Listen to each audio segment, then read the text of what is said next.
Alright, what's up, brothers? In this video, we're going to be talking about whether or not Joseph and Imhotep are the same person. I will be using both scriptural and secular evidence to prove that they are, as a matter of fact, the same person. Now, before we get into this, I do want to talk about how they will claim that Imhotep and Joseph lived in two different time periods. But I'm sorry, you can't tell me that there's one real significant famine in Egypt that lasted for 7 years.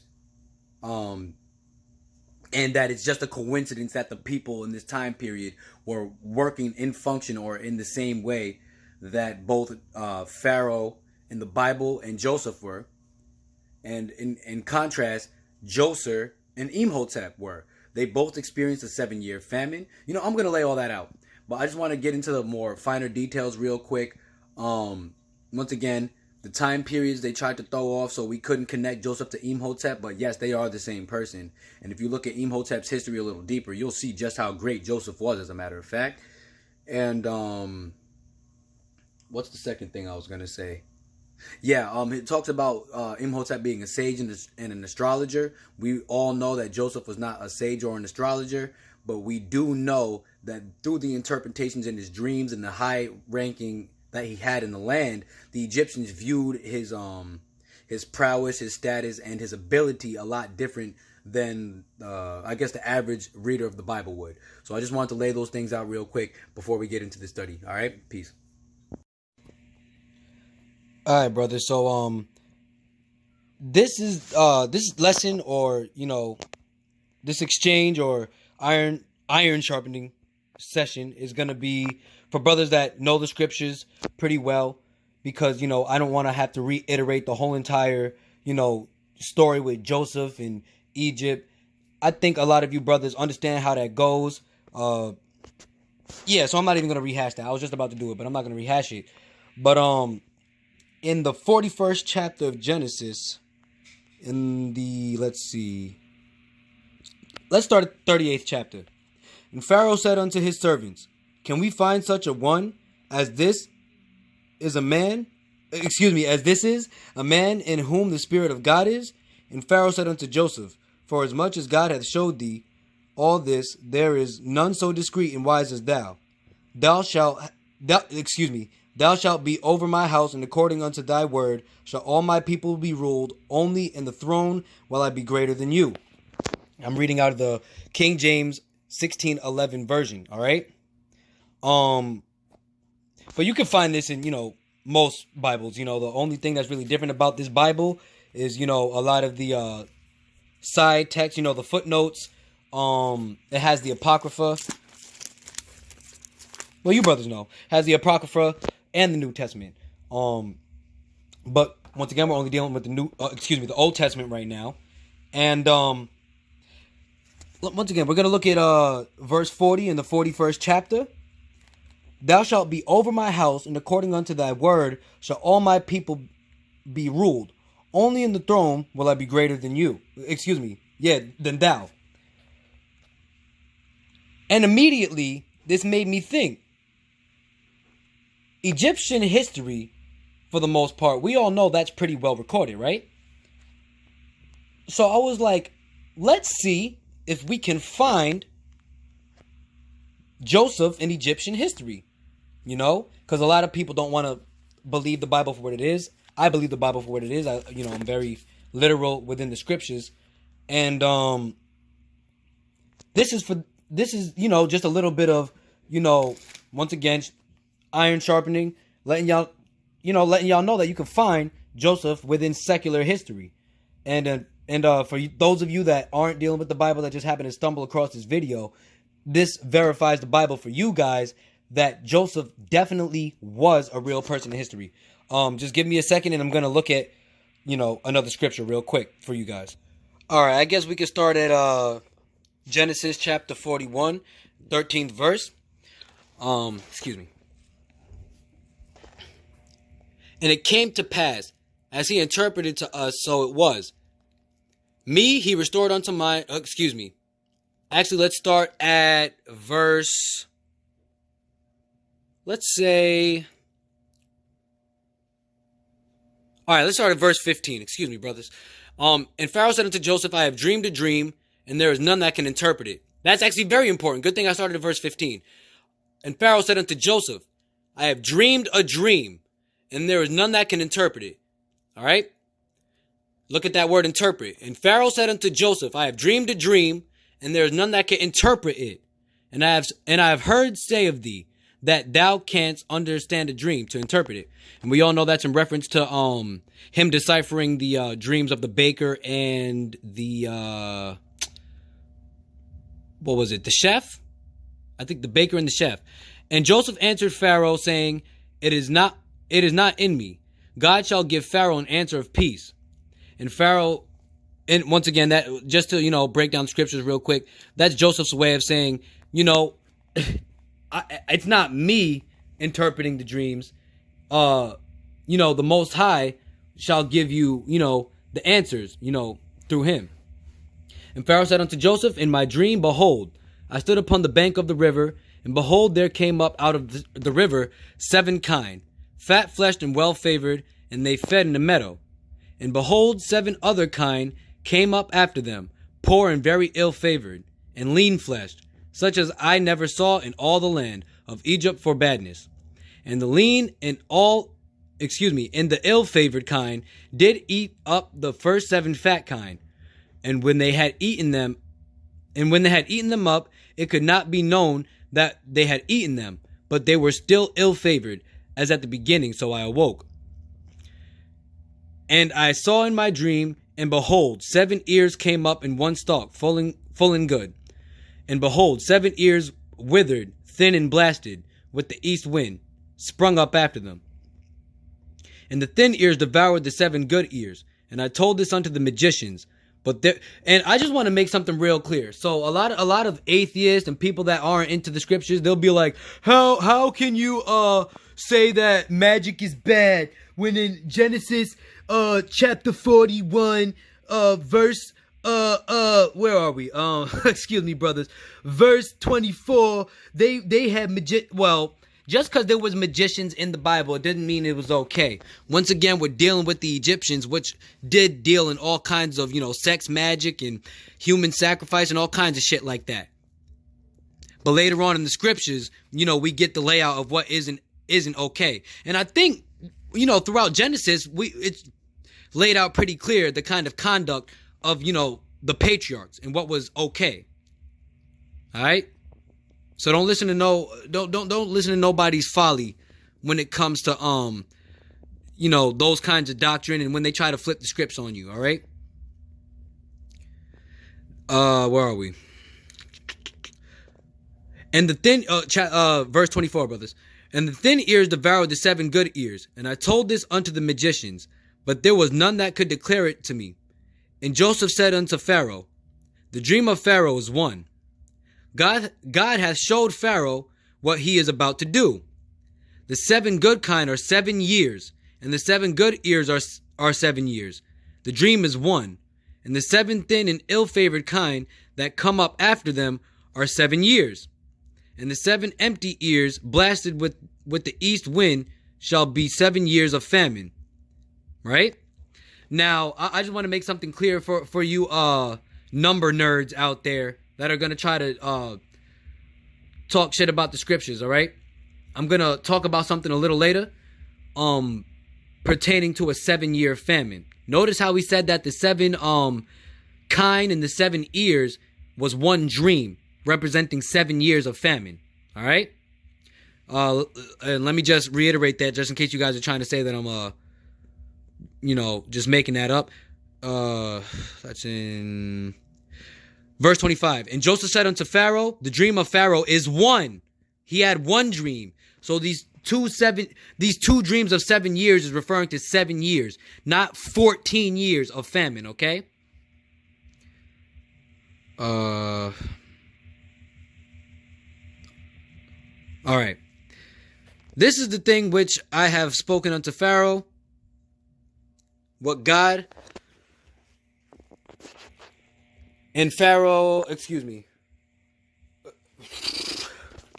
what God is about to do, he showeth unto Pharaoh. Behold, there come 7 years of great plenty, throughout all the land of Egypt, and there shall arise after them 7 years of famine, and all the plenty shall be forgotten in the land of Egypt, and the famine shall consume the land. Alright?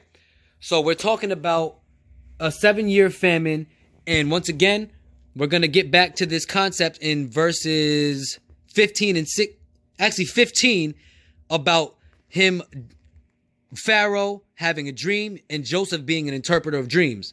All right? See you guys in a second. So, before we get into the whole Imhotep thing, I just want to get into the meaning of Imhotep's name. It means he who comes in peace. Right? So, this name is important because it's showing it's somebody who comes in peace. This is a foreigner, right? Now, the story of Joseph, for those of us that know the scriptures, he was sold to the Egyptians through the Ishmaelites because his brother sold him to the Ishmaelites. So, to cut it and make it simple, he was sold to the Egyptians. So, he's a foreigner, all right? He who comes in peace. This is somebody that, worked under Pharaoh, was very peaceful, did his thing, blessed his house in abundance. And then he was thrown in prison because Pharaoh's wife just, wanted to be the little thought she was and then get mad that he didn't want her. So I just wanted to, reiterate the meaning of his name real quick. Now we're going to get into the history of where, where he comes from, what he has done, okay? All right. So it says right here, Imhotep was an Egyptian chancellor to the Pharaoh Djoser. All right.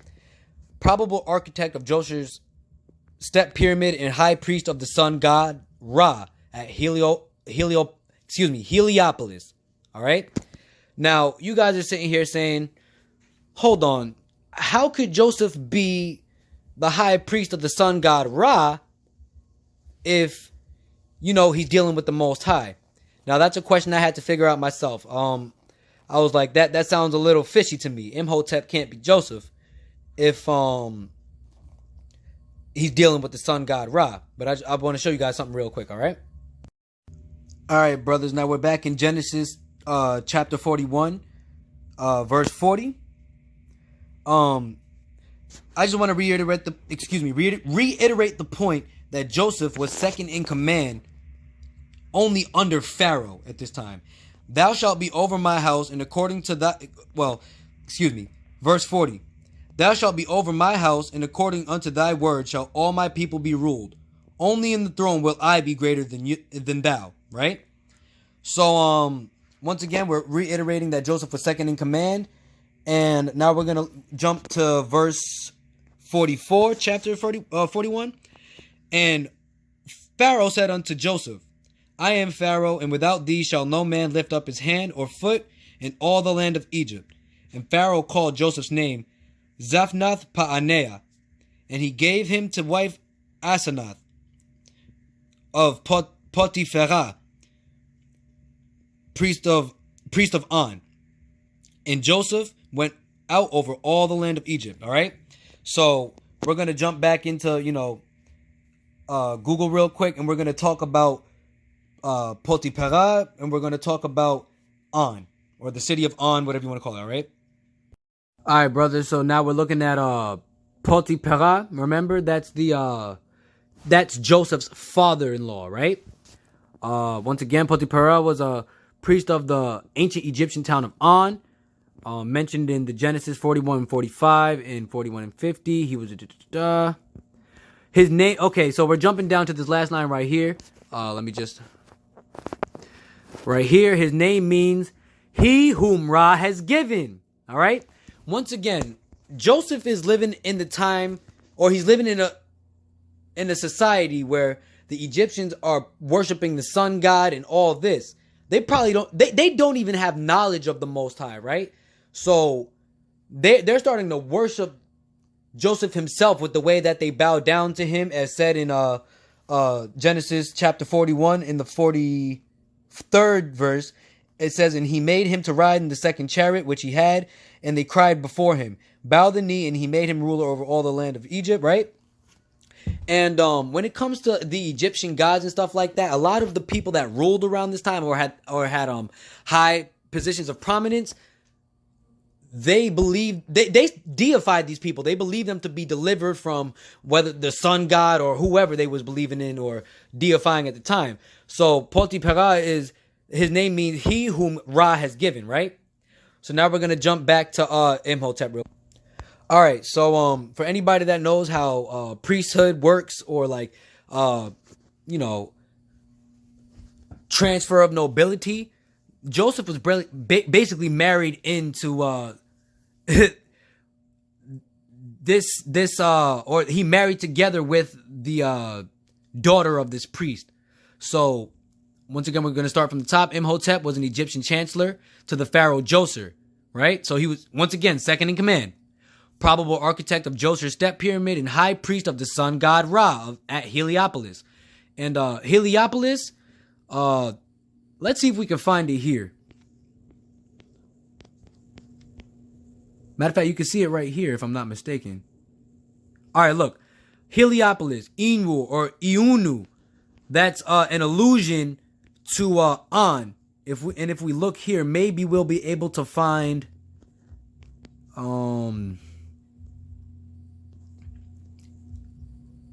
let's see if we can find, look, right here, right at the bottom. Sorry, I just screamed mad loud and y'all niggas here. Variant transcriptions include Anu and Anu. The name survived as Coptic An, right? So let's get back to Imhotep. So once again, I proved that Heliopolis is another name for An, right? And high priest of the sun god Ra at Heliopolis. Very little is known of Imhotep as a historical figure, but in the 3,000 years following his death, he is gradually glorified and deified. And what you'll come to find out is Imhotep is he's gonna be used or transferred into a Greek version as I think his name is Hippocrates. And doctors, dentists, they have to take the Hippocratic oath, which I think is fucking crazy. All right? For those of you that are really in the scriptures, I'm sorry if y'all want to be a doctor, but I really think that's crazy if y'all got to take an oath to Apollo and, it's crazy. It's all these sub-gods that they want you to take, oath to. And, we really shouldn't be getting involved in none of that. All right? So let's move on.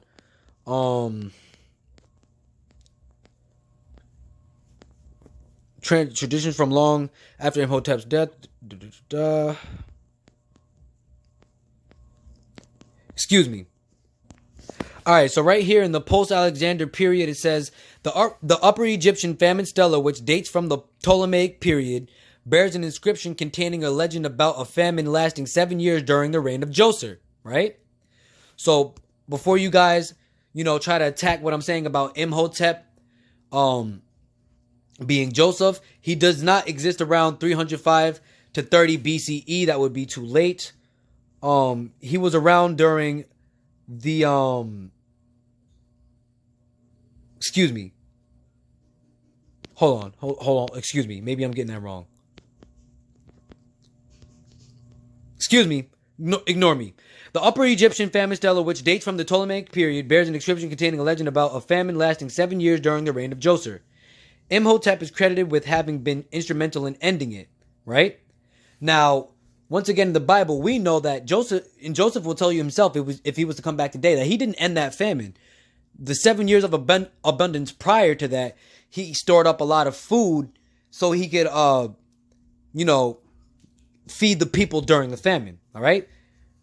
Lasting 7 years during the reign of Djoser. Imhotep is credited with having been instrumental in ending it. One of his priests explained the connection between the god Khnum and the rise of the Nile to the pharaoh, who then had a dream, and when the Nile god spoke to him, promising to end the drought. Now, that's from the Egyptian perspective. We all know how it went down. We all know that the Most High blessed their nation through Joseph, right?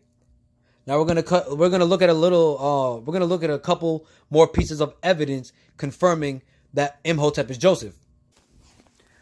All right, so you guys are gonna have to bear with me because the language is gonna get a little suspect here. All right, So it's going to say right here, Imhotep, Greek Imutes, vizier, sage, architect, astrologer, and chief minister to Joseph, all right? So we're going to talk about each one of those things. Vizier, let's look at what that is real quick. A high executive officer of various Muslim countries. So basically, a civil officer in ancient Egypt having visceral powers. So once again, he was high up in command. A sage. This is like like a spiritual leader. But if you guys want to, once again, check it out. Anyway, they just brought up a bunch of stuff about sage, like the burning stuff. But you guys know what a sage is. That's like a spiritual leader. Like, and once again, at this time, with the power of the Most High next to Joseph, he was that spiritual guy at the time. He was top guy. Architect, it says astrologer.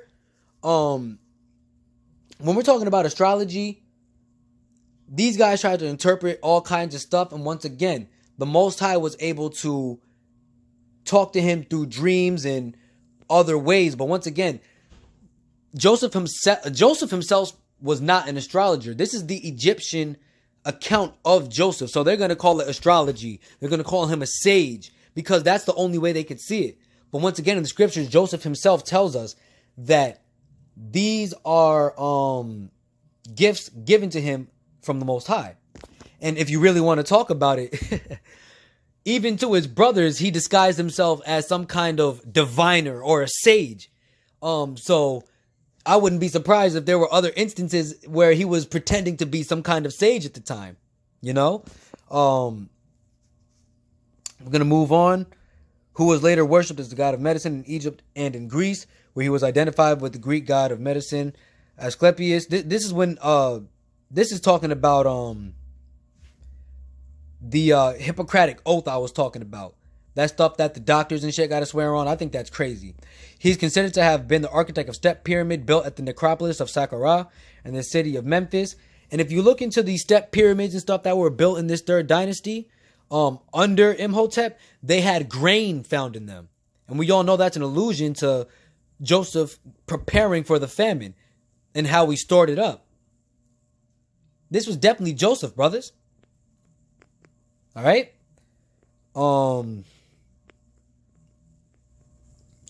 And this is more proof that I like to use. When it comes to Israelites in our history, they always try to say that they couldn't find it, or they try to allege that we didn't exist. Now look at this. Although no contemporary account has been found that refers to Imhotep as a practicing physician, ancient documents illustrating... See, they try to say that they couldn't find other accounts. Like, how can you not find accounts of this guy when he was second command to Joseph? It's almost like they try to throw away that whole third dynasty. But anyway, I just thought this was an interesting little lesson to show you guys. Thanks for watching. All praises to the Most High that he opened this information to us. If you guys have, anything that y'all want to share with me in the comments concerning this lesson, let me know. I'll see you guys in the next one. Peace.